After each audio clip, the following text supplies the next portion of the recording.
massive. The Seattle Police Department staffing remains historically and catastrophically low, while at the exact same time, recruitment is still a significant challenge. The problem is, it might get even worse in the next few months. Now, here are the numbers. The city of Seattle has only 848 deployable officers.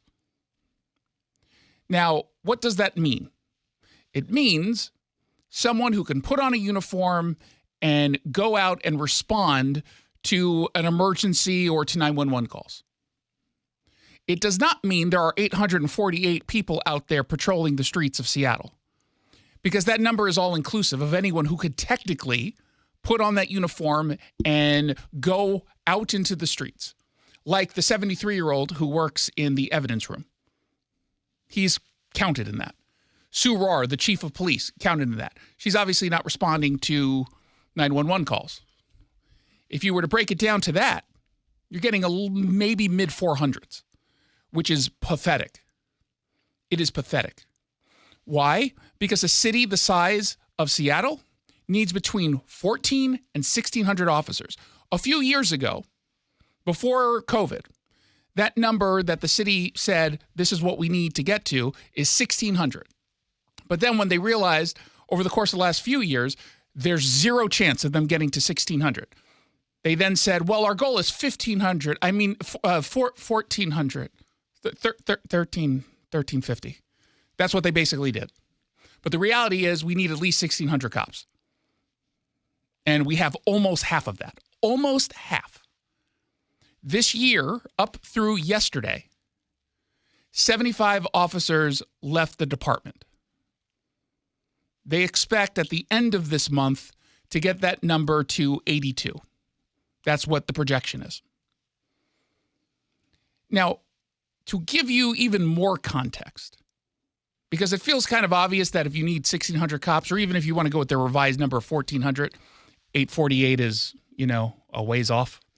It's pretty significant. Back in 1958, the number of deployable officers was 918.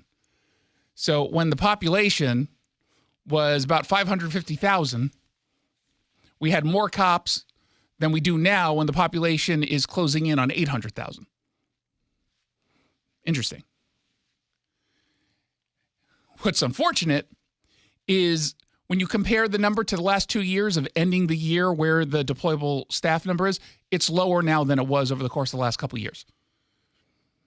Now, so far, the city hired only 68 new recruits and rehires. A rehire is someone who used to be a cop and has now come back. 68. They project at the end of the year, they'll get that number to 73. So obviously, there's still going to be a deficit. Now, why does this matter? Well, we have a whole lot of crime. We have a whole lot of crime, and at the same time, when we talk about needing to recruit cops, correct me if I'm wrong. I'm not going to be wrong, just FYI. It's not a trick question. It makes it easier. Yeah. I feel like you're going to be able to get this. Building a police department costs money. It does, yeah. Like a lot of money. It does, yeah. Yeah. Seattle have a lot of money, or are they broke? They're broke. Yeah. Can't keep the schools open. Well, I guess they have to now. But. Well, that's separate budget, though. That's separate true. budget. Okay. But you're still right in that the city of Seattle's budget, they're seeing a deficit. And they're going to see a significant deficit over the course of the next few years, which is why they've been starting to start cutting. They're not doing the cutting yet. It's going to happen in the next year. But they're making some cuts. And they're, doing what they can. But that's just to get us out of a deficit. That doesn't mean that the money that they're saving is going to go into the police department. But here's what's on the horizon. Here's what's on the horizon that could make an already perilous situation worse. What's the word after perilous? There's got to be another word. That's like post-perilous? Apocalyptic? Let's go with that. I like apocalyptic. Yeah. 20% of the SPD is 53 years or older. Why does that matter? It makes them eligible for what? Like a pension or retirement. Yeah. Retirement. Now, obviously, tomorrow you're not going to see 20% of the force retire. But you could see a pretty significant chunk over the course of the next year while still not hiring as many as you're losing. And if that trend continues even longer, we're not going to be making any progress at all. I've said this many times. It's going to take probably a decade at least to recover from the current crisis, one that we're in. As Seattle Police Officer Guild President Officer Mike Solon told me, because of the defund movement. This is going to take decades to pull ourselves out of this staffing crisis due to the defund ideological movement. See? I just said that. I'm glad we're simpatico. That is the reality. But there's also something else that no one is really talking about. Now, if you listen to the show for a while and you're pretty consistent and you listen to our long-form interviews at 5:30, you would have heard us touch on this topic.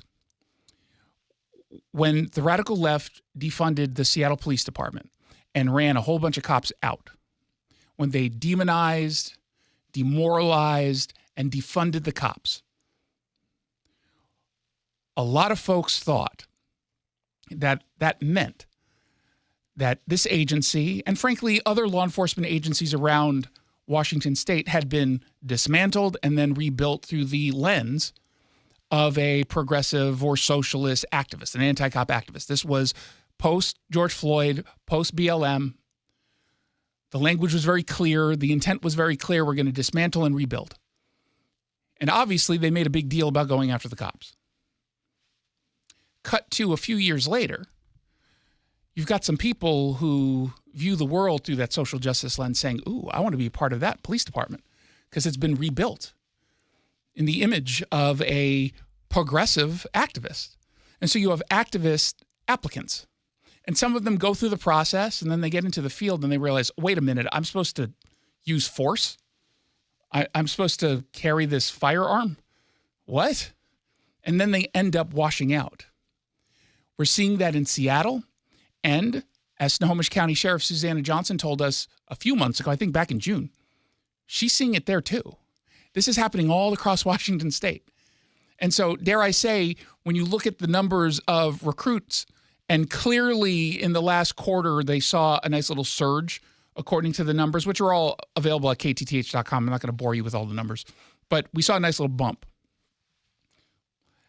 How many of those are actual quality candidates? We're already seeing, as far as the training goes, a decline in our standards, which is not safe for anyone.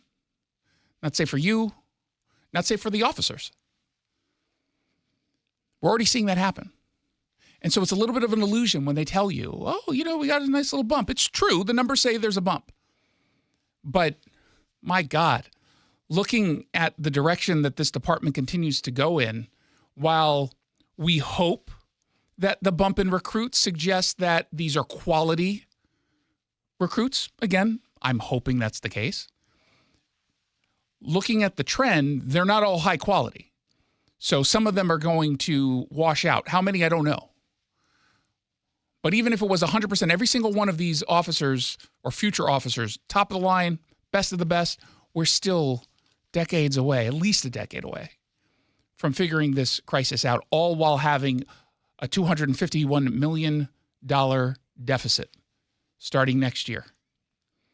So I don't know how they dig themselves out of this.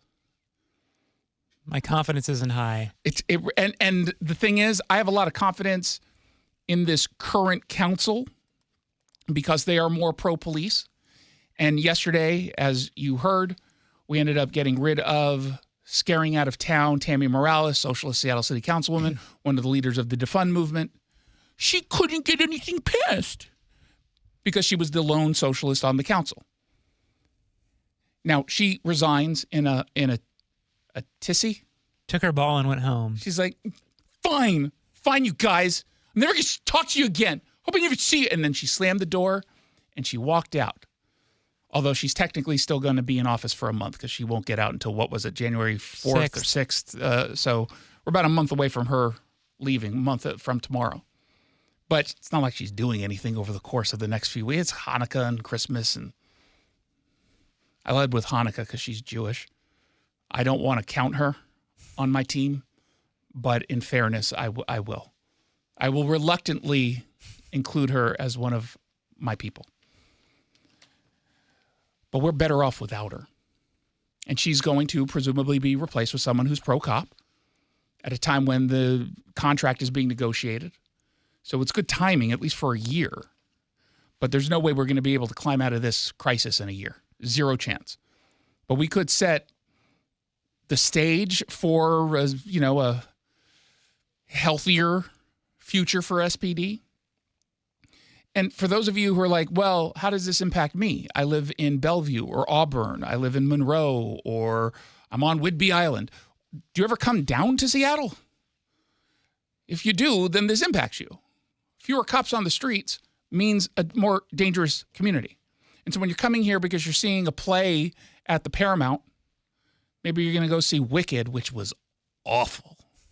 Both the movie and the play. It has like a 96% on Rotten Tomatoes or something. It's not that high anymore because I went yesterday because I was kind of curious because I remember seeing that too. It's now down to 89, but it's awful. You're coming down here for Wicked, and you find yourself going back to your car afterwards and it's broken into because we don't have enough cops on the streets. The only thing that's wicked is the crime. Oh my God, it's going to go 20 seconds here. It's like, this is not necessary. This is self-indulgent. And it still continues after that. I just had to cut it off at some point.